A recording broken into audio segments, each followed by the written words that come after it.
Et bonjour à tous. Sur le marché crypto ou sur tout autre marché financier, il y a un peu un saint graal, c'est essayer de vendre au meilleur moment, de vendre au top avec le plus de gains, le plus de performance, bref, la vie parfaite. Dans cette vidéo, on va regarder plusieurs indicateurs où chaque indicateur, on des signes plus ou moins positifs ou négatifs sur un potentiel top de marché ou du moins une dynamique qui nous fera arriver à ça.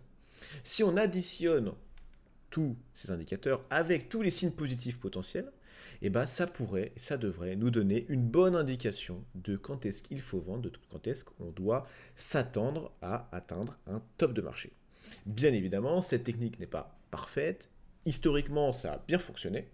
Dans le futur, on ne sait pas forcément comment ça va fonctionner, donc il faut de toute façon allier cette technique d'essayer de snipe le top pour avoir les meilleures performances avec du take profit au fur et à mesure que le marché augmente pour sécuriser vos gains parce que en phase haussière, ça monte de manière linéaire, ça peut monter vite, mais en règle générale de manière linéaire. Et ça peut baisser très fortement sur le marché crypto, donc vous pouvez vous faire avoir. Donc alliez ce qu'on va regarder dans la vidéo avec des take profit au fur et à mesure. Je voulais vous faire cette vidéo parce qu'en reprenant mon graphique qui représente l'évolution du Bitcoin après chaque halving, on se rend compte que historiquement, bien évidemment, à peu près 100 jours après le halving, on se rend compte qu'on rentre dans une phase bullish, très haussière.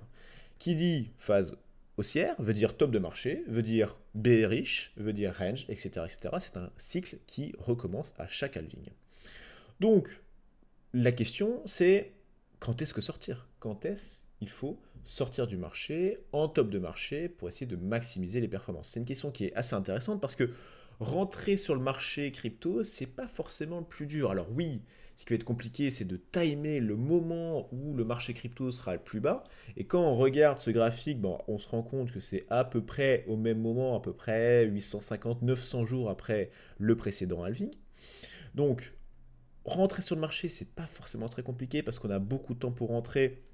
Et ça le fait, tant que vous êtes présent, ça marche. Mais alors sortir du marché, c'est très compliqué parce que vous arrivez à un top de marché, par exemple la la ligne bleue, et juste après, ça se casse les dents.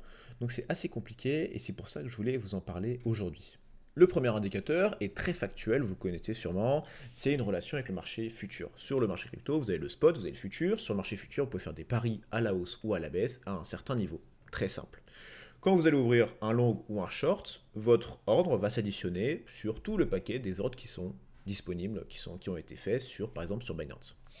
Il y a un indicateur qui est très connu, qui est l'open interest, le nombre d'ordres ouverts, qui va additionner les longues et les shorts, très simplement. Ici, par exemple, sur le BTC, sur Binance, en futur sur le Bitcoin, vous avez les open interest. Donc on se rend compte qu'il n'y avait pas beaucoup d'open interest après la baisse du marché, ce qui est plutôt logique dans le sens où il y a eu un désintérêt très classique du marché après la baisse, donc moins de futurs. Et comme le marché reprend, les gens ont envie de faire des bêtises, et donc ils refont des futurs. Bon, là, comme étant donné on a pas mal de longues, pas mal de shorts, ça va pas forcément nous aider, parce que nous, pour essayer de timer un top, ce qu'on veut, c'est essayer de savoir quand est-ce qu'il y a énormément de longues ouvertes sur le marché. Et ces longues ont normalement, parce que les gens le font, ont normalement des stop-loss à la baisse. Et donc si à un moment donné, on a un mouvement à la baisse un peu trop important et qu'il y a énormément de longues parce que le marché a fait qu'exploser, et ça va SL tous les longues, ça va faire un crash de marché et c'est ça qui peut fortement impacter la tendance actuelle et faire tout simplement passer en bearish market. C'est ça qui peut commencer la chose. Donc ce qu'il faut, c'est essayer dans cet open interest de savoir si c'est plutôt des longues ou des shorts. Et c'est là où on va regarder les funding rates. Parce que sur le marché spot et sur le marché futur, vous avez un prix. Pour le BTC, sur le marché spot et sur le marché futur, normalement, vous devriez avoir à peu près le même prix. Sinon, il y a un arbitrage. Ce n'est pas forcément le cas. Et donc, des fois, on a des différences de prix. Si par exemple, vous avez un prix plus élevé sur le marché futur que sur le marché spot, l'objectif des plateformes, c'est d'enlever cet arbitrage et de réduire le prix du marché futur. Comment? C'est en essayant de freiner un petit peu le nombre de longues ouverts en mettant des frais plus élevés, et c'est ça qu'on appelle le funding rate. Quand on regarde le funding rate historique de Binance, ça oscille entre quelque chose de positif ou négatif, et fait très intéressant, quand on regarde le précédent top de marché qui était pareil, alors soit ici, qui est à peu près le même, on a des open interest qui sont très élevés, long short. Et quand on redétudie le falling rate, on se rend compte qu'au moment où on était en top de marché, on avait des falling rates très élevés, c'est-à-dire beaucoup longues. Et donc, qui veut dire beaucoup longues, potentiellement pas mal de SL de possible, donc crash de marché. Donc, ce qu'il faut regarder dans le futur, c'est des open interest qui sont élevés, donc on commence à être élevé, et surtout, des falling rates qui sont très élevés. Pour l'instant, ce n'est pas forcément le cas. Dès qu'on atteindra, encore une fois, c'est quand on commencera à atteindre ces niveaux de 0,2 à peu près comme à l'époque, là, ça peut donner une très bonne indication sur le futur.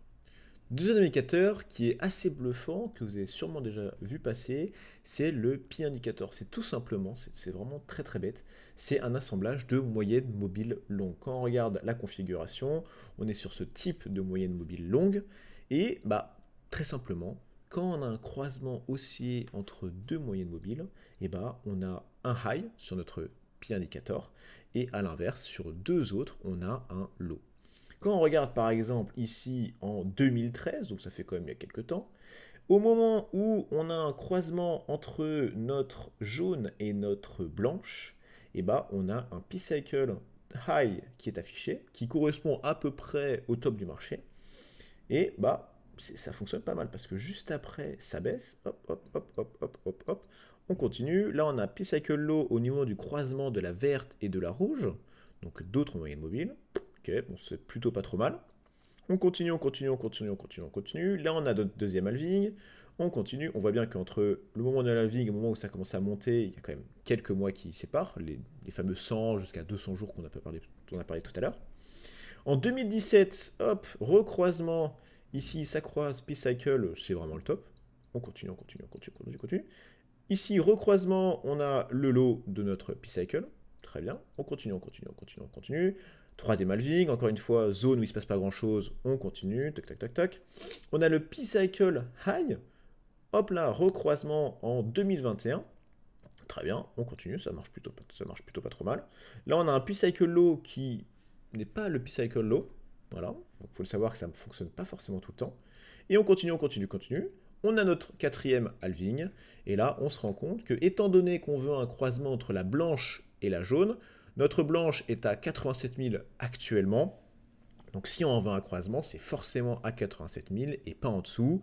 Donc si on regarde cet indicateur et qu'on essaie de se caler à ça, au moment où on commence à se rapprocher, quand la jaune et la blanche commencent à se rapprocher, ça peut donner une très bonne indication de quand est-ce qu'il faut commencer à vendre. Essayez pas forcément de timer le marché parce que juste à une ou deux bougies décalées, ça peut vous faire perdre 20%. Si le marché se crache vraiment. Donc ça peut être intéressant à regarder, bien évidemment, à coupler avec le reste. Troisième indicateur, plutôt d'analyse graphique, c'est pas celui que je préfère, mais je vous le mets quand même parce qu'il a plutôt pas trop mal fonctionné, et il y en a qui ont confiance dans l'analyse graphique. Honnêtement, avec Tristan, quand on backteste tout ça, c'est pas forcément très jojo, mais je vous le mets quand même, et c'est plutôt intéressant. Ça fonctionne avec les cercles de Fibonacci, juste ici. Vous tracez, vous prenez le top, le bottom, vous tracez. Alors normalement, vous n'allez pas avoir cette tête. Il faudra aller dans... Alors, ça sera sûrement ici. Il faudra aller dans le petit réglage, et là, vous cliquez sur ce que vous voulez afficher. Hop. Donc, très simplement, top, bottom, sur le 361, hop, le top du 361, c'est le top du marché juste après. Ok. On refait top, bottom, 361, le top, et là, on se rend compte que c'est le top du marché. Magnifique. Celui-là, top, bottom, 361, hop, ça n'a pas fonctionné cette fois-ci. Un peu dommage, c'est pour ça que c'est pas forcément le meilleur, mais au moins ça peut donner potentiellement une bonne indication, dans le sens où, là, le top du marché à peu près 70, on n'était pas très loin du 2,61, et bien évidemment que les amplitudes qu'on va avoir sur le marché vont être pas forcément aussi importantes qu'avant, parce que maintenant qu'on a un marché qui pèse plusieurs trillions, pour augmenter, c'est énormément d'argent qui doivent rentrer en jeu. Donc bien évidemment que les pourcentages vont être moins élevés, mais ça peut donner une bonne indication dans le sens où, en plus de ce qu'on a vu dans la vidéo et de ce qu'on va voir dans le futur, si vous avez tous les indicateurs au vert et qu'en plus de ça, on est situé entre 1,61 et 2,61, voire potentiellement un peu plus proche des, peut-être des 1,61 aux alentours de 100 000, ça peut être une bonne indication pour vendre. Je vous le mets là, c'est pas forcément ce que je préfère, mais ça peut être intéressant à regarder. Autre analyse qu'on peut avoir, c'est pas un indicateur, c'est quand on met en parallèle notre marché Bitcoin avec sa dominance. Quand on regarde les deux précédents tops de marché, en 2017 et en 2021, on se rend compte que quelques jours avant le top, le véritable top, et les jours qui suivent, on a une très forte baisse de la dominance du BTC. Ici, le BTC, le top du BTC, c'est à peu près mi-avril, aux alentours du mi-décembre 2017, à peu près aux alentours du 17. Et on se rend compte que quelques jours avant, ça commence à chuter fortement. C'est sûrement un rééquilibrage, soit parce que les personnes ont envie d'avoir encore plus de gains et ont envie d'aller sur des altcoins, ou que certaines personnes prennent des profits et vont sur des stablecoins. Donc que la dominance du BTC baisse fortement juste après le top, et donc au moment où ça commence à se cracher, c'est plutôt logique, dans le sens où les personnes paniquent et vendent et veulent sortir du marché. Mais dans l'autre sens, juste avant, ça peut donner une indication que les gens sont très greedy, vont déplacer de l'argent du Bitcoin sur d'autres, et étant donné que le Bitcoin, c'est le moteur un peu du marché, et bah si la BTC dominance baisse, les volumes vont baisser, et si on a des SL à un moment donné, parce que on a eu trop de longues sur le Bitcoin, et le carnet d'ordre ne sera pas forcément très rempli, ça va baisser très fort, et c'est pour ça que ça peut commencer un marché baissier. Donc, à regarder au même moment, quand on a d'un côté les funding rates qui sont très élevés, on a des croisements sur le P indicator, et en plus de ça, sur la dominance, on se rend compte que ça commence à fortement baisser, mais vraiment des belles bougies, ça peut être intéressant de regarder. Même chose en 2021, où là, les bougies étaient un peu moins importantes, mais il y en avait énormément sur la baisse de la dominance du BTC. Autre analyse que je vous conseille, c'est nos deux indicateurs maison, support, résistance et volume anomalie. Support résistance, c'est un indicateur qui va vous tracer automatiquement tous les supports et toutes les résistances, en fonction de l'historique bien évidemment. Et le volume anomalie, ça va repeindre les différentes bougies en fonction de leur volume. Et on se rend compte que sur le précédent bull run, ça fonctionnait extrêmement bien cette technique de se dire que si on a une bougie négative avec beaucoup de volume et qui casse un support, vous allez sûrement et vous allez forcément atteindre le support d'en dessous.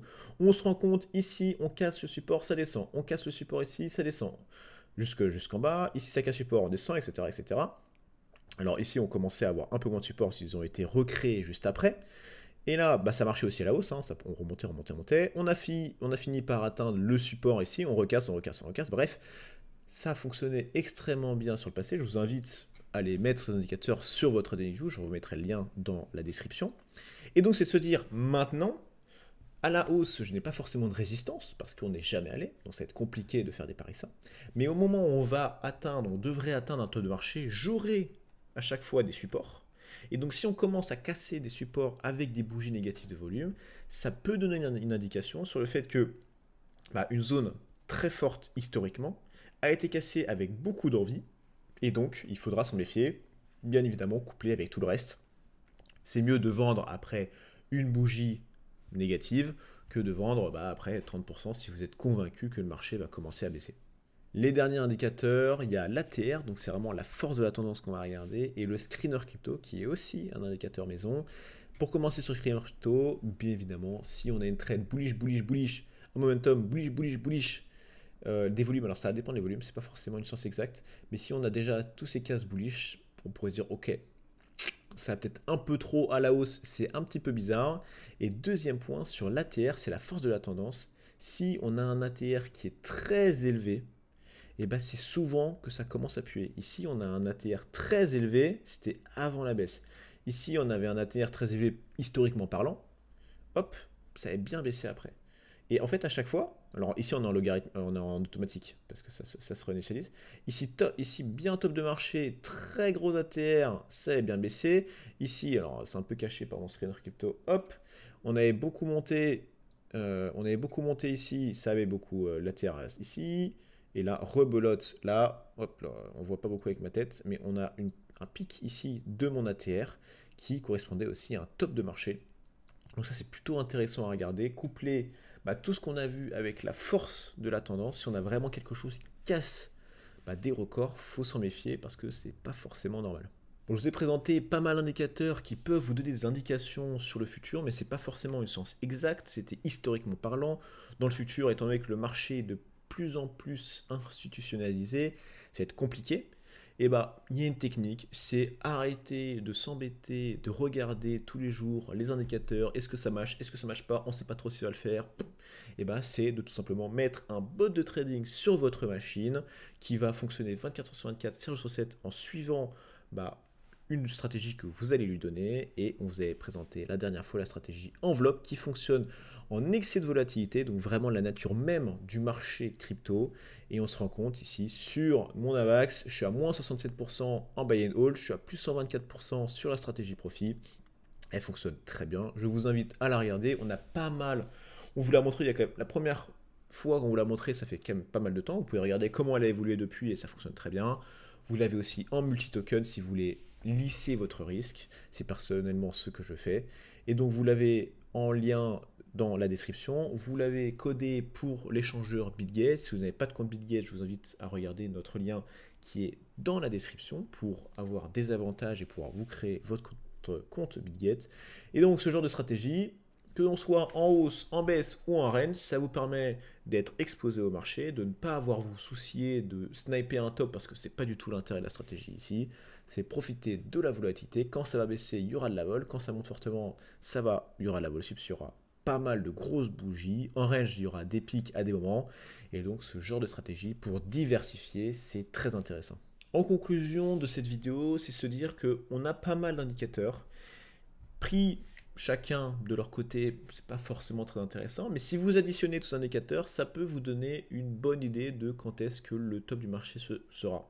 Ce n'est pas une science exacte, bien évidemment. Historiquement, ça n'a pas trop mal fonctionné. Est-ce que dans le futur, ça va l'être? Pas forcément, étant donné que la philosophie du marché, les acteurs sur le marché changent.